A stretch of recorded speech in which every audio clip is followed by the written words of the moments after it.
Hello students, स्वागत है आप सभी का। आज हम क्लास 10th की फर्स्ट पोएम रिस्क पढ़ने जा रहे हैं। लेकिन सबसे पहले हम क्या करेंगे कि ये पोएम लिखी किसके बारे में है, क्या ज़रूरत थी कवि को रिस्क यानी खतरे के ऊपर एक पोएम लिखने की। ऐसा ही कुछ संदेश जो इस पोएम में पोएट ने दिया है वह हम देखेंगे, समझेंगे। सबसे पहले इस पोएम के बारे में जो मुख्य बातें हैं, जो इसका सार है, जो इसकी थीम है, उसे हम देखते हैं। Risk is a motivational poem. Risk एक प्रेरक कविता है, यानी जिससे हमें कोई प्रेरणा मिलती है। Every act to be done by human beings anticipate risk, यानी मनुष्य के द्वारा जो भी कार्य किया जाता है, जो भी मानव कार्य करता है, उसमें रिस्क यानी खतरा अपेक्षित होता है। हम कुछ भी करें उसमें कोई ना कोई खतरा जरूर होगा।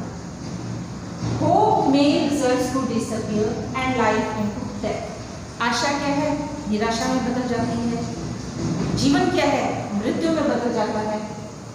Risk is an integral part of life. Risk जो है, खतरा जो है, जीवन का एक अभिन्न हिस्सा है। हम किसी अपने जीवन से अलग नहीं कर सकते। We can say that life is full of risk. हम कह सकते हैं कि हमारा जो जीवन है वो क्या है, full of risk, यानी खतरों से भरा हुआ है। And to overcome fear, one needs courage. और डर से बाहर आने के लिए हमें किस चीज़ की जरूरत होती है? हमें जरूरत होती है साहस। यानी कि यदि हम किसी डर पे जीत हासिल करना चाहते हैं तो हमें साहस की आवश्यकता होती है। Success is all about having the courage to take risk. Success यानी सफलता के मायने क्या है? सफलता क्या है? वह साहस है जो हमें रिस्क यानी खतरा उठाने के लिए प्रेरित करता है। Success is all about having the courage to take risk. सफलता खतरा उठाने की एक माप है, एक परिभाषा है, यानी हम खतरा उठाएंगे तभी हमें सफलता मिलती है। The poet gives a message to all human beings to take risk. कवि जो है हर मनुष्य को, हर प्राणी को एक शिक्षा देना चाहता है, एक बात बताना चाहता है। वो क्या है कि आप जीवन में खतरा उठाएं। If they want to achieve something, यदि वे कुछ उपलब्धि प्राप्त करना चाहते हैं, यानी इस कविता के माध्यम से कवि यह संदेश देना चाहता है कि यदि आप कुछ उपलब्धि हासिल करना चाहते हैं तो आपको खतरा उठाना पड़ेगा। If we don't take risk, there is a chance for avoiding sorrow and painful situation. यदि हम क्या करते हैं, रिस्क नहीं उठाते हैं, तो क्या है कि एक संभावना बन जाती है कि दुख और कष्टदायक परिस्थितियां का हमें सामना न करना पड़े। यानी यदि हम रिस्क नहीं उठाते तो ऐसी संभावना है कि हम हमारे जीवन में दुख और तकलीफों से बच सकें। But we will be missing so much. परंतु यदि हम ऐसा करते हैं तो हम बहुत कुछ खो देते हैं। ऐसी बहुत सी चीजें हैं जो हमें प्राप्त नहीं होती। Without taking risk we would not learn anything. Risk उठाए बिना हम कुछ भी सीख नहीं सकते, हम कोई भी ज्ञान प्राप्त नहीं कर सकते। तो पूरी पोएम का सार, पूरी पोएम की थीम यही कहती है कि हमें जीवन में कुछ भी पाना है तो हमें रिस्क उठाना पड़ेगा। यदि हम रिस्क नहीं उठाते हैं तो ये हो सकता है कि हमें तकलीफें ना हो, हमें दुख ना हो, लेकिन फिर हम कुछ भी हासिल नहीं कर सकते। तो ये हमारी पोएम की थीम थी। इंग्लिश का जो हमारा पेपर होता है 10th क्लास का, उसमें पोएम से रिलेटेड हमारे 9 मार्क्स होते हैं।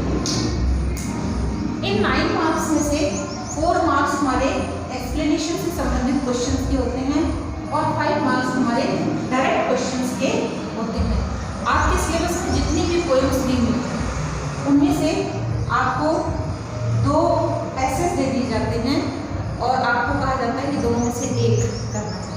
इसी तरह 3 या 4 4 क्वेश्चन दिए होते हैं उसमें से आपको 2 या 3 करने होते हैं।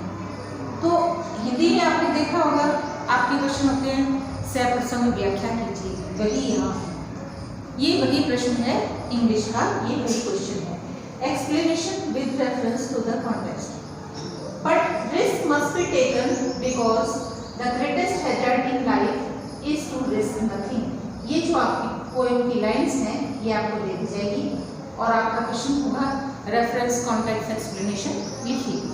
रेफरेंस में क्या होता है, ये पंक्तियां हमारी पुस्तक की इस कविता से ली गई है, इसके ये कवि हैं। इसी तरह हमें हर पोएम का नाम प्लस उसके पोएट का नाम हर हाथ में याद रखना होगा, तभी हम रेफरेंस लिख सकते हैं। रेफरेंस में हम क्या लिखते हैं, these lines have been taken from the poem risk. ये लाइनें रिस्क पोएम से ली गई है, कंपोज्ड बाय जेनेट ब्रैंड, और उसे लिखने वाले कवि कौन है, जेनेट ब्रैंड। कॉन्टेक्स्ट में हम क्या लिखते हैं, संदर्भ। ये पंक्तियां ये लाइंस किस संदर्भ में कही गई हैं। The poem says that everything we do involves some kind of risk. Risk must be taken. ये पंक्तियां क्या बताती है, ये कविता क्या बताती है कि everything we do involves some kind of risk. जो भी काम हम करते हैं उसमें किसी न किसी प्रकार का खतरा मौजूद होता है, विद्यमान रहता है। Risk must be taken, risk हमें लेना ही चाहिए, उठाना ही चाहिए। अब बारी आती है हमारी एक्सप्लेनेशन, इसकी व्याख्या की। संदर्भ हो गया, प्रसंग हो गया, अब हमारी व्याख्या। व्याख्या क्या कहती है, व्याख्या हमें इन्हीं लाइन्स की करनी होती है जो हमें दी होती है, और उसमें जो कुछ दिया होता है उसी की हमें व्याख्या करनी होती है, एक्सप्लेनेशन करनी होती है।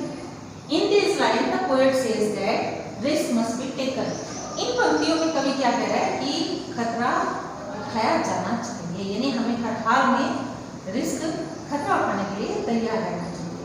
A life without risk is a danger itself. हमारी यदि लाइफ बिना रिस्क के है तो वो अपने आप में ही एक खतरा है।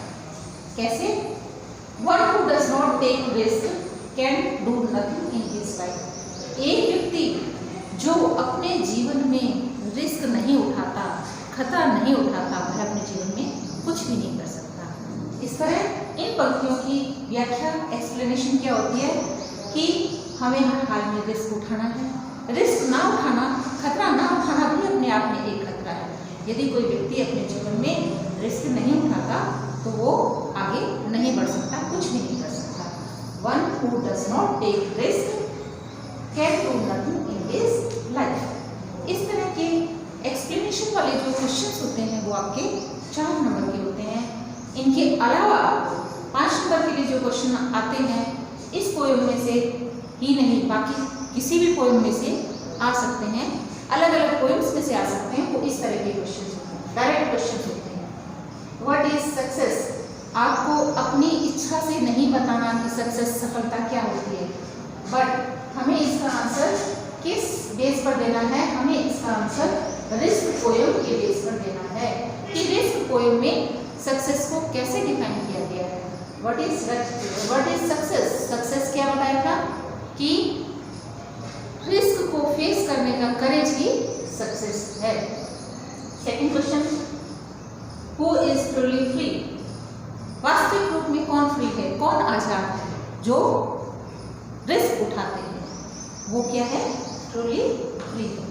जो ऑलवेज रेडी रहते हैं रिस्क उठाने के लिए, जो स्लेव्स नहीं हैं, दास नहीं हैं, जो प्रगति के पथ पर, रास्ते पर आगे चलना चाहते हैं, हर काम में रिस्क उठाना चाहते हैं, वही वास्तव में फ्री है। इस तरह के क्वेश्चंस हमें बोर्ड एग्जाम्स में पूछे जाते हैं।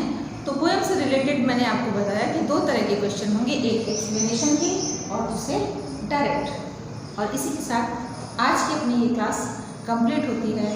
फिर मिलेंगे, तब तक के लिए खुश रहें, मस्त रहें। जय भारत।